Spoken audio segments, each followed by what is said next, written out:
Craig have equity in their home, plus some savings in the bank. They decided to buy a second property as a tenanted investment. They got advice from Toowoomba's Edge Lending, because Edge Lending are the experts in borrowing to buy investment property.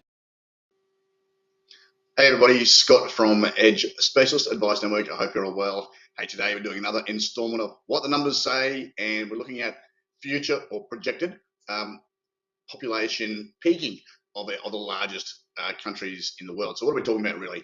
You're really going to be talking about China and India as your big ones, and then we'll see who else is coming in under that as well. So let's have a look at this. Again, we're bringing this to you from Visual Capitalist. Love those guys. If you haven't subscribed to them, you should. They send out little graphs like this all the time. It's just really amazing and they're really helpful. So China's population already peaked in 2021.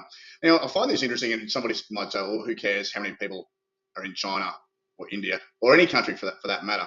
Well, it does matter in the sense that if you are going to be a very industrious country and you're going to have a lot of new industries, be very at the forefront of innovation, you need human capital. You need human capital for a couple of reasons. One is that you eventually, just by sheer numbers, you eventually get a lot of very intelligent people, very creative people, and that's what will bring you into market-leading technologies. But also, you need a lot of, base human capital, and it actually makes wages very affordable because there's a lot of competition for wages.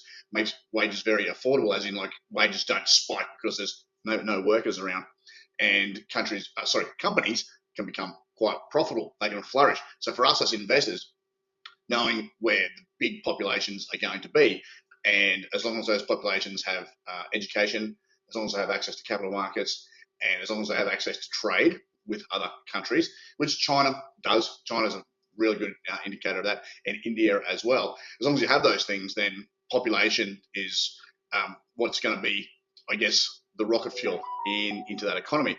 And so whenever economies are starting to become really strong, you get this big middle class, and middle class is usually the consumption section of the base of the population that makes companies very profitable because they buy a lot of stuff. They're aspirational. They want to increase their standard of living. They're continually buying. They're continually borrowing money.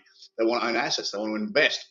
They want to send their kids to universities. They want to invest out of the country as well. So it matters, and it matters a big deal, right?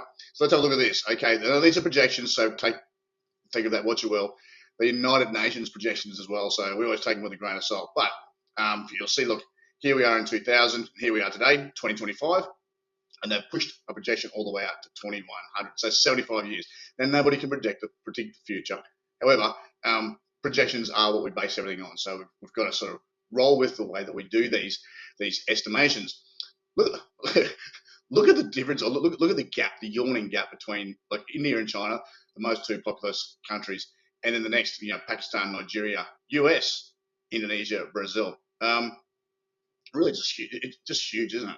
They're so much larger by multiples, three times, four times the population of the US especially.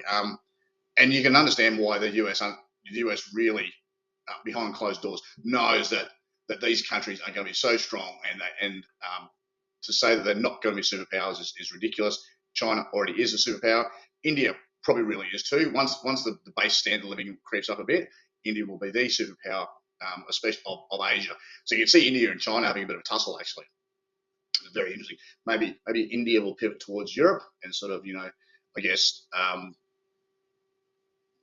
guarantee Europe alongside Russia. I can't see India and China controlling Asia. I think China will just want to have that by itself. And that includes Australia. We're part of Asia too. Nobody knows it yet. We all think we're US or British. We're not.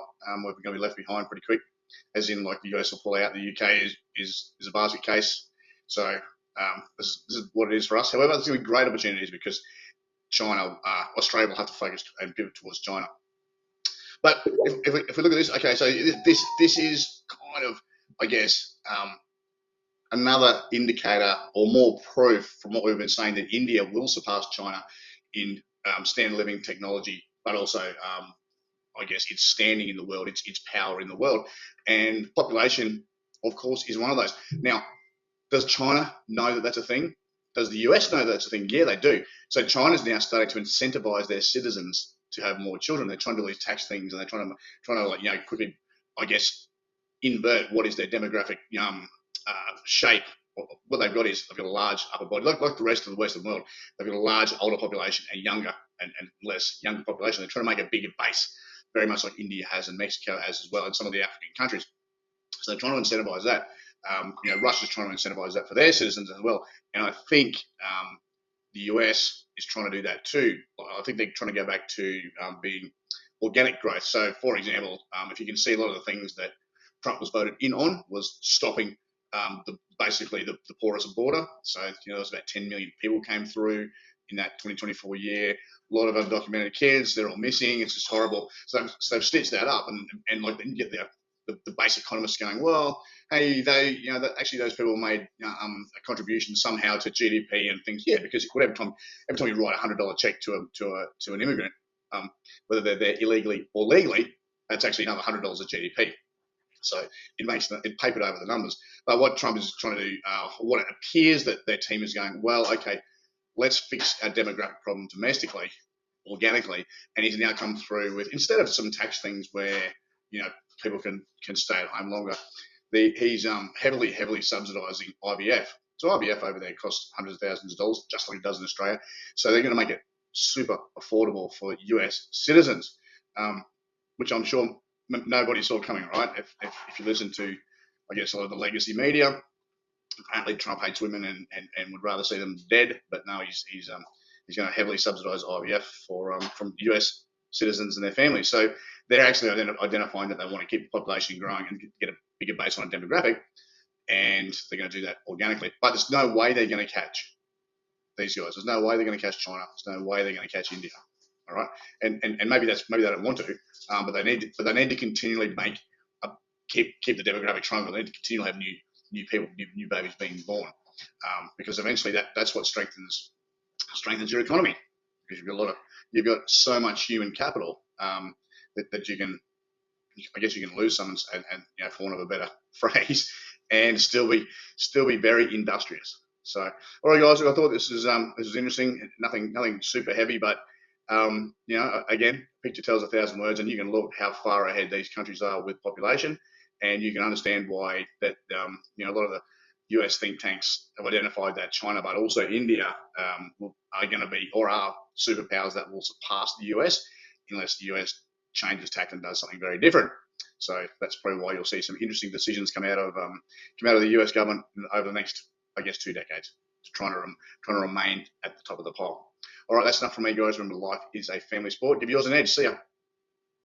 Superannuation is every Australian's most important investment. The decisions you make now can have a large impact on when you can afford to retire and the lifestyle you'll enjoy when you do. There are so many companies to pick from for your super, but did you know that you can also manage it yourself? Edge Financial Services can help you take control of your super and plan for retirement with a self-managed super fund. There are many different ways for you to invest in your future. To find out more about investment strategies that will give you the edge in retirement, visit edge.net.au today.